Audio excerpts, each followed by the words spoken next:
I'll tell you about Dr. Blackall. He was a 19th century, I think 19th, not 18th. I think it was 19th century doctor based in Exeter. Days of private doctors. They made a lot of money, and his father was a physician, and his father died and he inherited a heck of a lot of money. Got Bel Tor there. And with this money he bought the manor of Spitchwick, and we'll be walking past Spitchwick Manor later on. And it included all this as well with it. And he really, really liked the Dart Gorge, which we'll be walking along. And so he had built a drive that snakes its way along the top of the gorge, just wide enough for a coach and a couple of horses, and he would drive along it and take his visitors and guests to see the wonderful Dart Gorge. He actually still, his primary residence and practice was in Exeter, but he used to come here as his kind of getaway residence, summer residence. They reckon it was one of the first tourist trails, Dr. Blackall's Drive.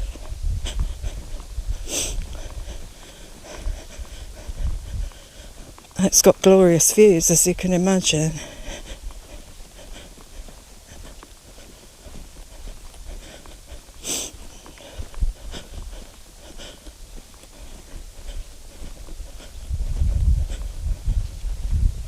And it's one of my favourite Dartmoor places.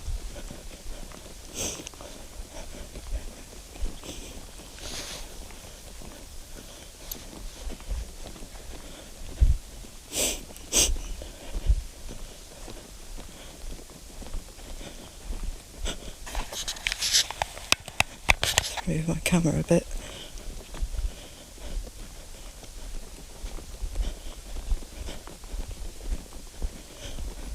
About 2/3 of the way along the drive there's a downhill path that leads down to the Dart, so you avoid a road section which was on the original route of this walk. And if I can find that downhill cut off, then I'll do it, because there's a nice section at the bottom through some woods.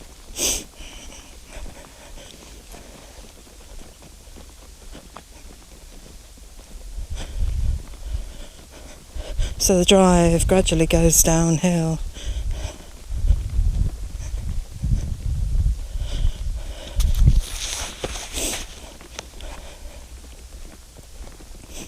All the birds sat on those telegraph wires. Reminds me of that Leonard Cohen song, Like a Bird on a Wire.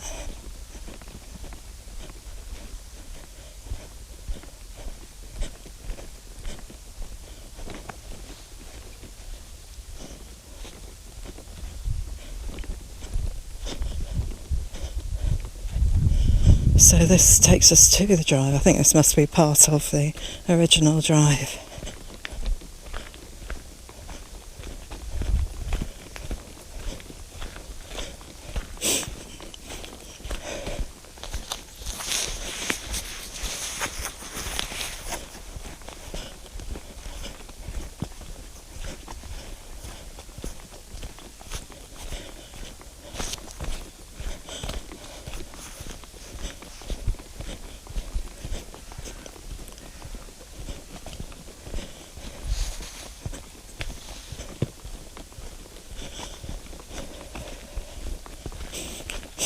It's got a damp feeling at the air, sort of damp. But tomorrow, apparently, it's going to be big suns all day for my final video on Dartmoor with my bike.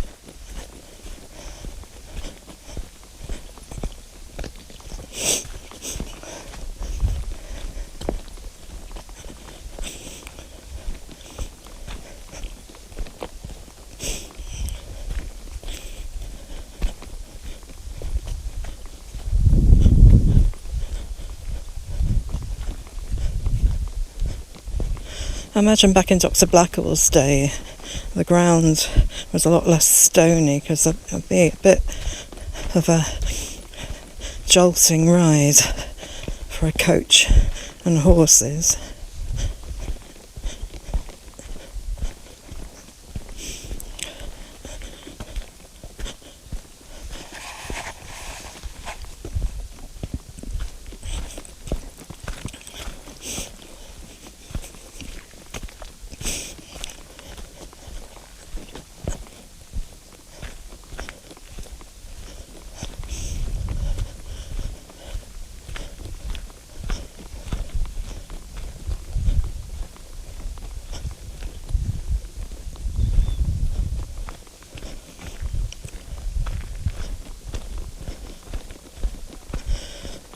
Before too long it opens up across the Dart Gorge, the River Dart Gorge, for stunning views.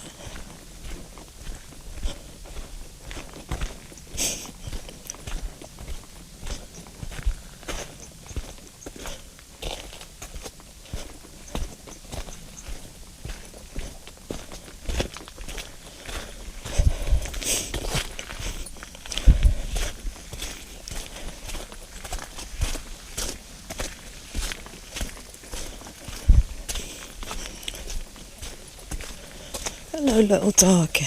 Hello. Hello. Hello, good.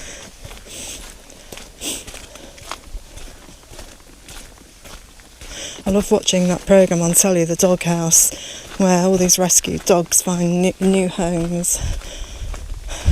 Oh, I love that sort of programme. Makes me smile. I think they need to do a cat version though. That would be really, really nice. Like our cat, Jasper. Monster, big, huge Jasper. Tabby cat is of course a rescued cat. Poor boy. He's got a really sad history, but he's lived in the lap of luxury, ruling our household for the last 6 years now, I think. And our cat before that, Amber, she was also a rescue cat, and she was with us for 8 years until she got run over right outside our house, and we just live on a normal, quiet road. So you never know, it's just fluke sometimes. Hello, little calf.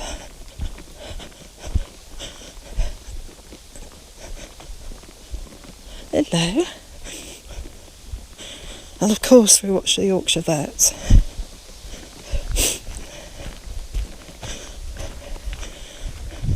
Julian on the Yorkshire Vet TV programme was the vet who my son's girlfriend family used and use. Sadly had to put their dog to sleep, their elderly dog. You and my son was there when that was happening. Oh, very sad. Love animals. As children we were never allowed to have pets, purely because my dad didn't want any pets. He didn't think about us, he just said we weren't allowed to have pets. But the irony is, I had a cat back in the day, just after I'd graduated from uni in Sheffield, and I moved into a flat where we weren't allowed to have pets, and so my mum said, okay, we'll look after her for a few weeks, and actually she was there with them for over 10 years until she died of old age at the age of about 20. I think she was there for longer than 10 years, 12 years. Because I had her for about 3, and must have been about 17 years, gosh. And she took to my dad. She would not leave him alone. She purred, she rubbed herself on him, she sat on his knee, she sat on his bed. She just absolutely adored my dad. And actually my dad, who's always said he would never want any pets, adored her. How wonderful. And I often wonder now if if there's such a thing as the afterlife, and he's up there sitting with the cat on his knee. I love that thought.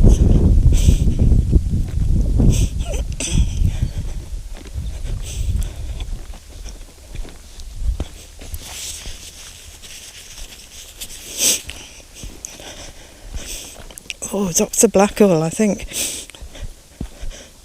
this would have been quite bumpy for your carriage wheels. Look at this.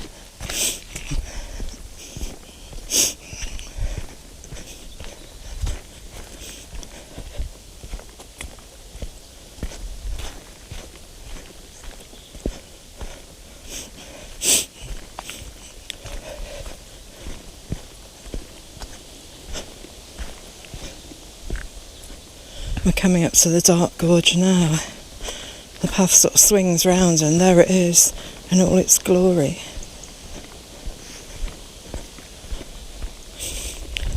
There are few, if any, paths through those trees on the other side, strangely enough. But we have this wonderful path thanks to, we said Dr. Jack or Dr. Blackall.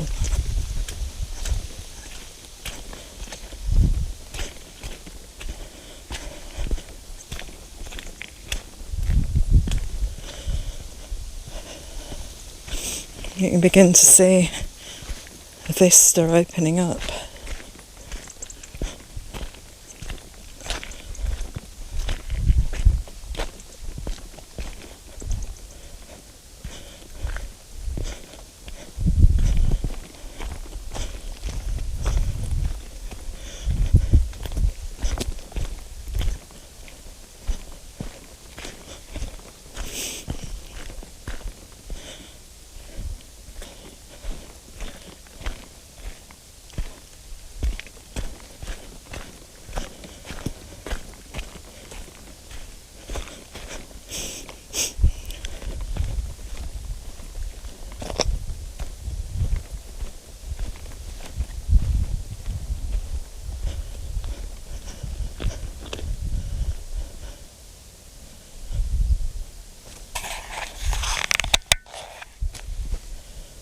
One tree with berries breaking up the greenery.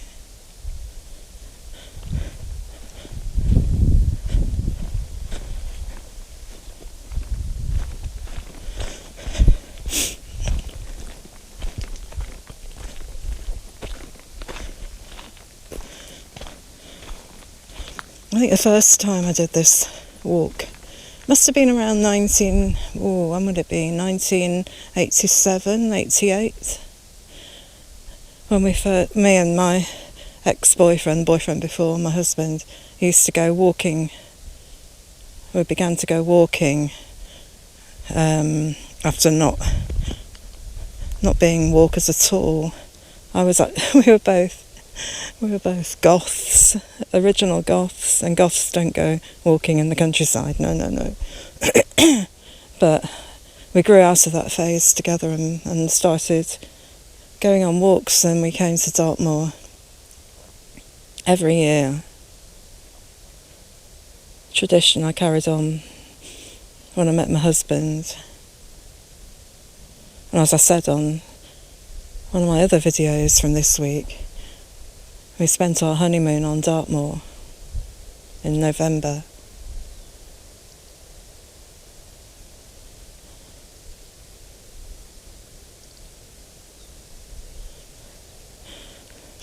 I didn't have video cameras when I first used to come. Well, they might have done, but they were about the size of a house. And still didn't have digital cameras either, so I wanted to get a panoramic view of the Dart Gorge, but I've got pictures somewhere where I've taken several pictures and sellotaped them together to get a panoramic picture. Oh, back in the day, hey?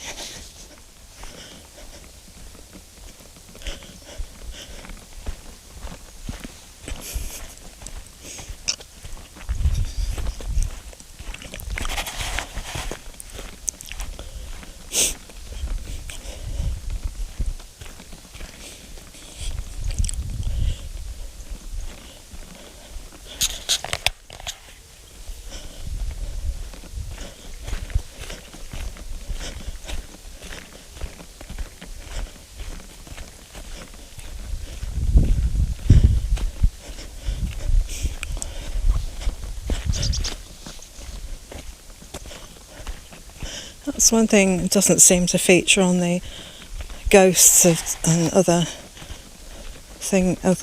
creepy stories of Dartmoor. There's no mention of that there might be a ghost of Dr. Blackall along here with his coach and horses.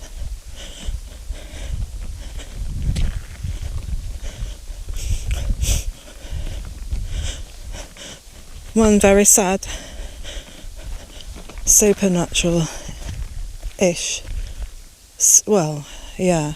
story is of Jay's grave that I'll cycle past tomorrow with any luck, high up on Dartmoor,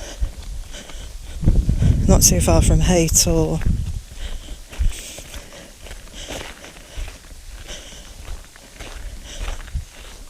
It's back in I don't know how many years ago, that Kitty J was a servant girl who got pregnant and got fired from her job. Oh, she was a farm girl, that's it. Got fired from her job because she was pregnant and she had nowhere to turn, and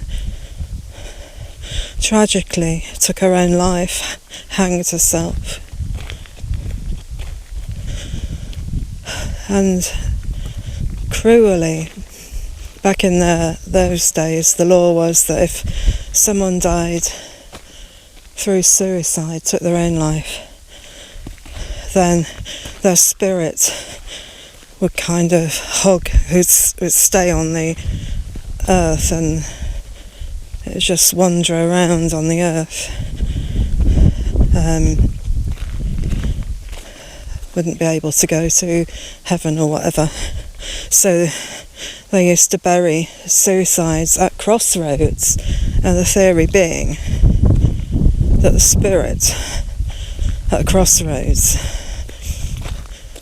wouldn't be able to find its way back home to haunt people. Presumably no signposts at crossroads in those days.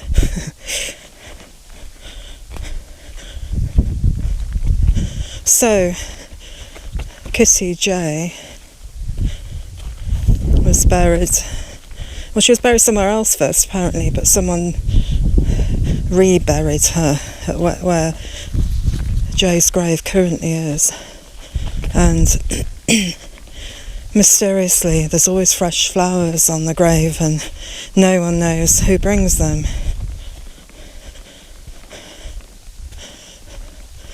And rumour has it, it's the fairies, pixies, whatever, who do that.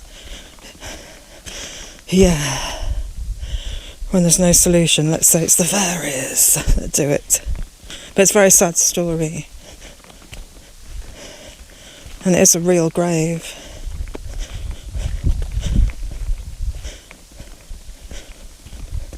We'll stop and take a look at it tomorrow. And I'll tell the story again in case people haven't watched this video. Look at this, can you see where the dart winds its way along the bottom?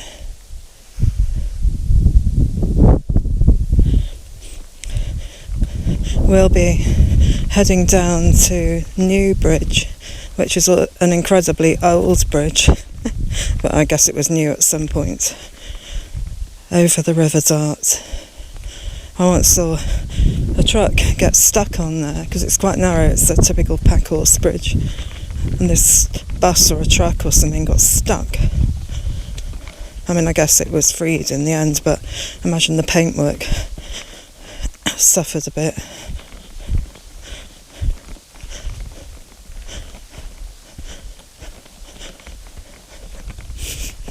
Next year, I will swim in the River Dart again.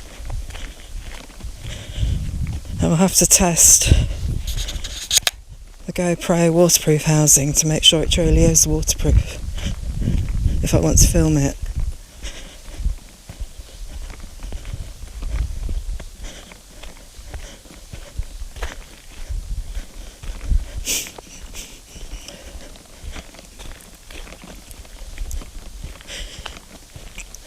I mended the clip on the GoPro waterproof housing from the other day when it was raining, when I did that walk.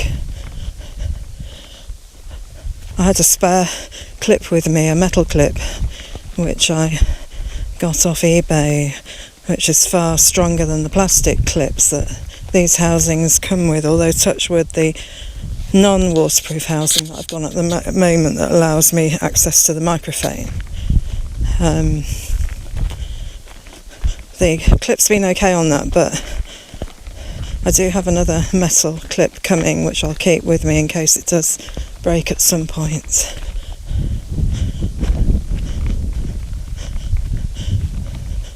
I was quite surprised the other day with the waterproof housing. I recorded the audio on my phone using the Rode clip-on microphone, and that works really well. So when I get back, I've just got to align the video and the audio tracks, which is quite fun. But I don't need to do that today because I've got the hole leading to the microphone. Oh, I bet they have a gorgeous view over there. See, there's some cottages. On Dartmoor, there's supposed to be some cottages that... Well, it's in Chagford, where we started the walk on Sunday. Some ghostly cottages that sometimes just appear, and when you go back, they're not there.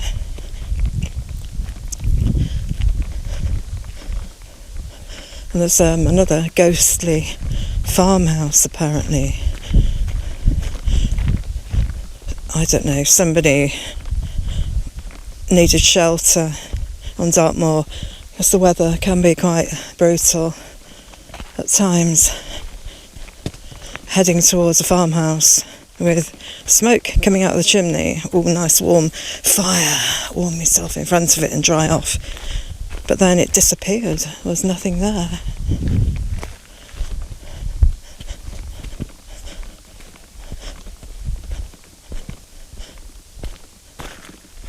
I wonder what it is about Dartmoor that is so mystical.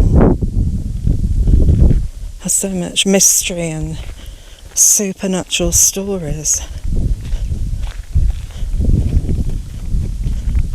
I've got a book at home called Ghosts of the Southwest, which I originally got out of the library when I was a teenager in about 1976, 75, 76.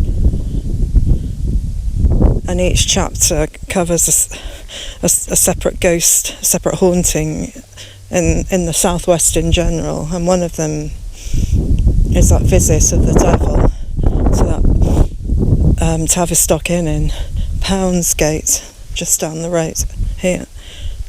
I don't know how they managed to spend a whole chapter talking about that, but I'll check it out when I get back home, because I bought the book a few years back on second hand because I enjoyed it so much as a teenager.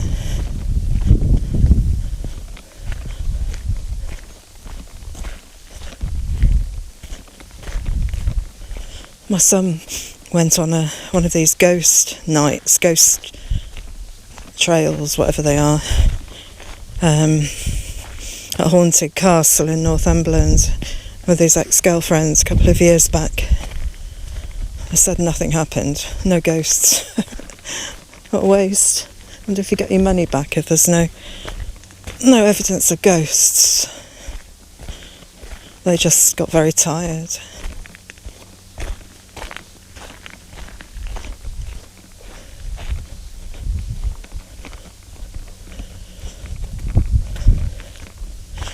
My dad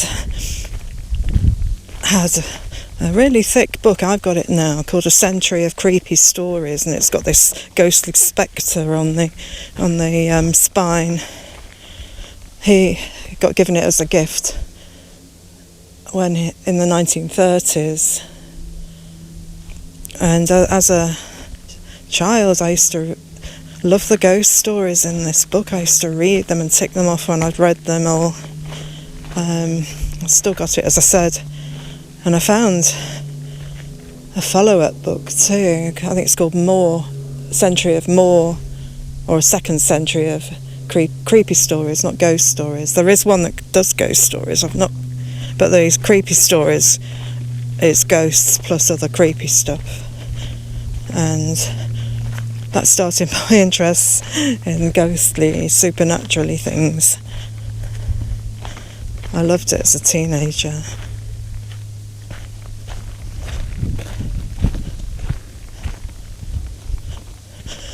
I think that, you can see it down there, that path is the one that leads right down to the bottom that we'll be going down, which takes us through a wood alongside the river all the way to Newbridge. And then we walk along the river after that. It's a beautiful, beautiful walk. So stay with me, whatever part of this video that is.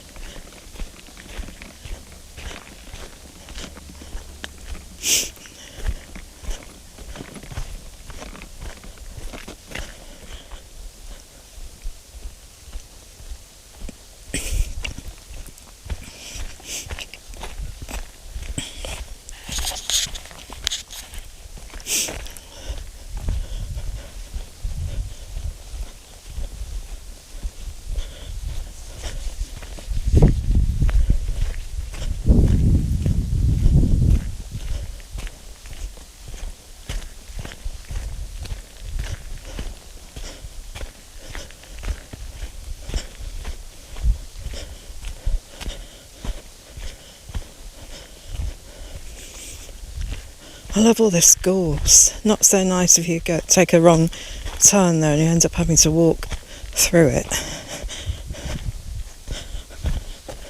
Makes me think of coastal paths. I'll do a coastal walk next time I come.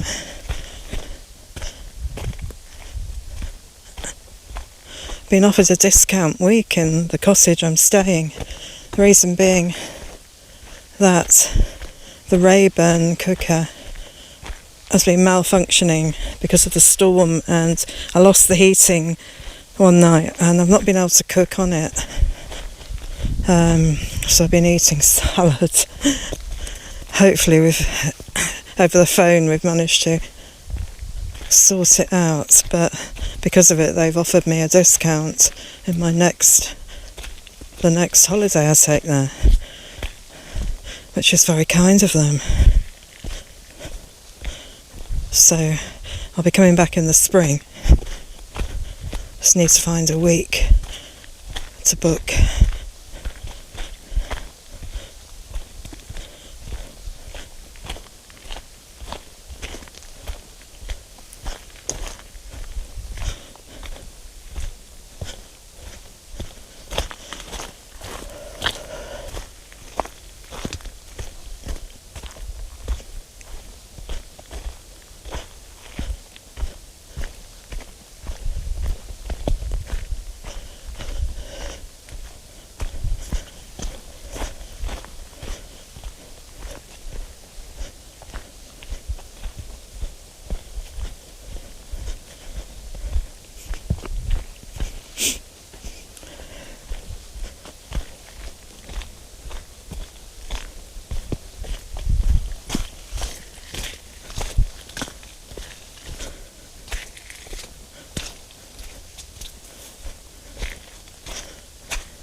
This is such a lovely place.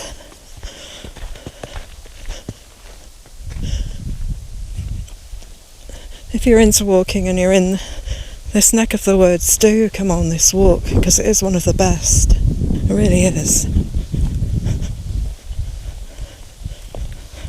Especially the bit where we will walk right on the edge of the River Dart before the big climb up to Spitchwick Manor, which was what Dr. Blackall bought.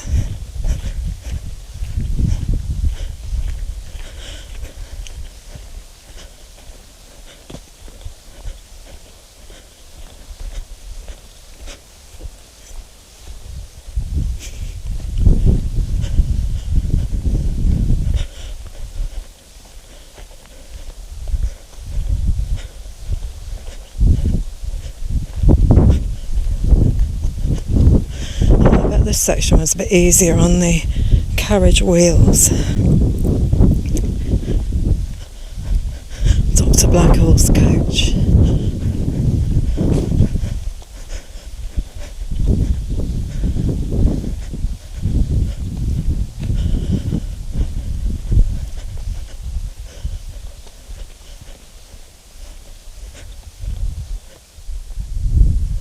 See where we've come. Sort of cliff up there, crags.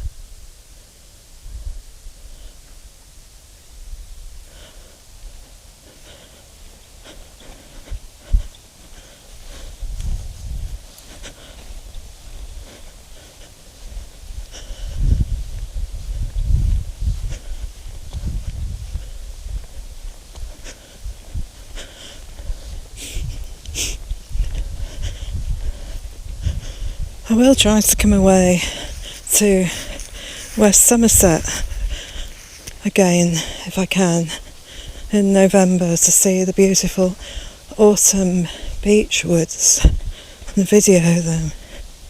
It really depends. Hopefully my mum will be settled in her final care home number 3 by then. She moves in on the 29th of October.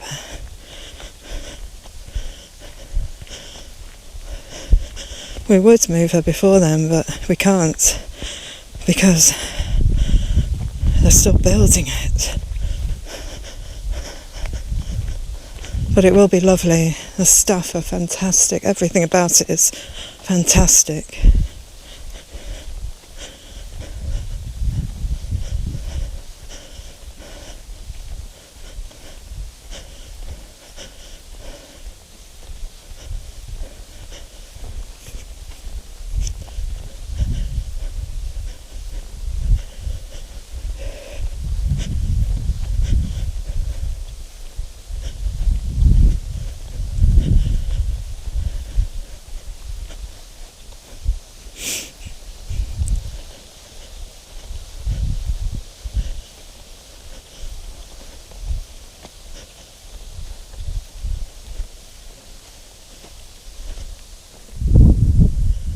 So quiet here. I love it.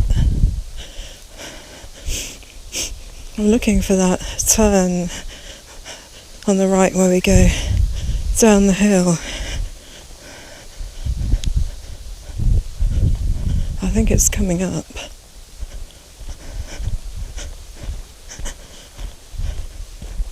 It's not an official path as such, but a lot of people go along it. Is it here? It's funny, I've got 2 Ordnance Survey map apps. One is actually the Ordnance Survey OS maps one, and the other one is called Outdoors, where they use Ordnance Survey maps. And the irony is the Ordnance Survey one is out of date, whereas the Outdoors one, which uses their maps, is up to date with its maps. Most curious.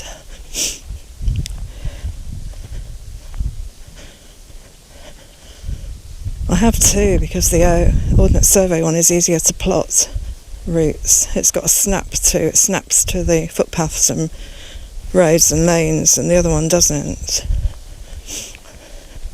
And the other one is prone to going offline when you need it most.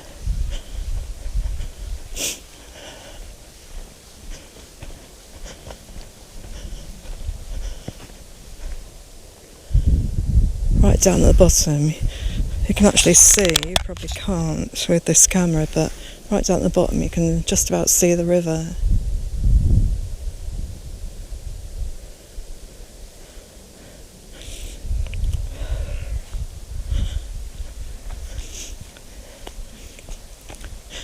There's an interesting little book that I got. I originally got it because I was going to do a master's degree in creative writing, and it was one of the it was on the book list that they wanted you to read before you started. I ended up having to cancel because of the post-traumatic stress disorder. I was too unwell to do the course, and I gave away all the books too. But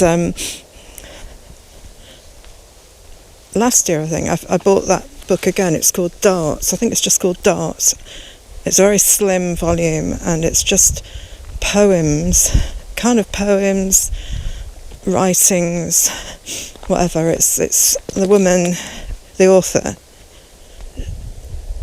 She takes the River Dart from its source all the way to Dartmouth, where it goes into the sea, and she writes poems and musings along the way about it, and also facts, and she talks to people she meets along the way.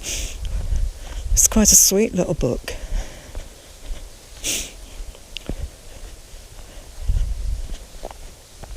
One thing though, I don't think it covers the fact there are two darts. There's the East Dart and the West Dart, and they both meet at Dart Meet. That's why it's called Dart Meet. Famous Dart Meet with its stepping stones and clapper bridge. I don't know which dart she follows to start with.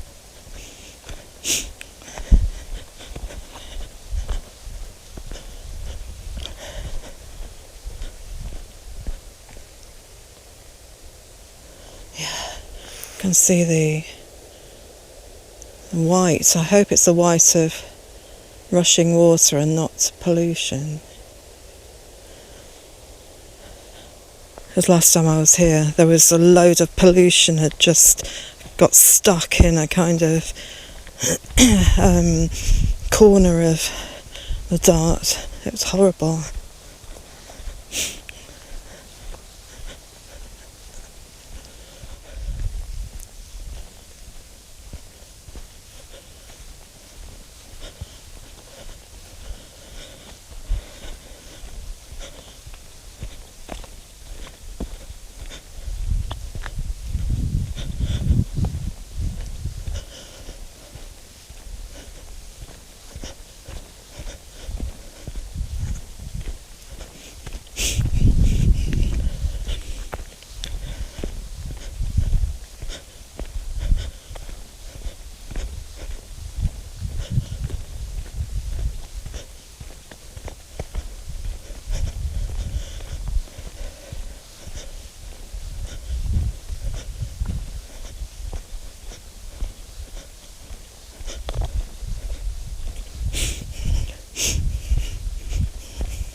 Oh, there's a blue sky up there. Oh, may we get some sun?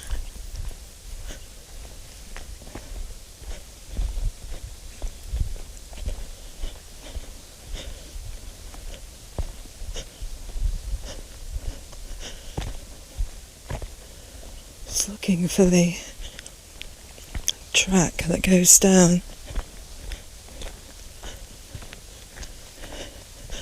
It will be somewhere around here.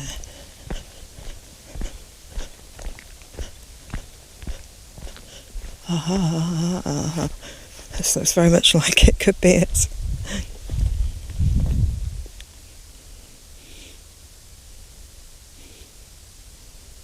don't know if that's a fire break or just a footpath break.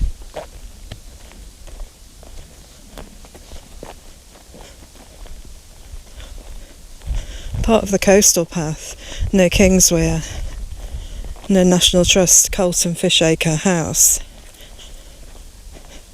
I did twice last year, once with my son, once with my husband.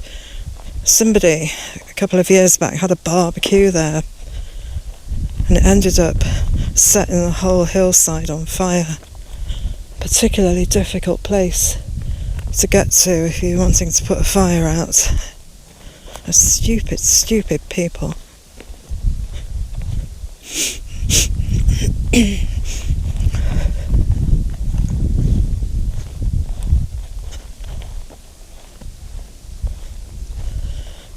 Look at this glorious view.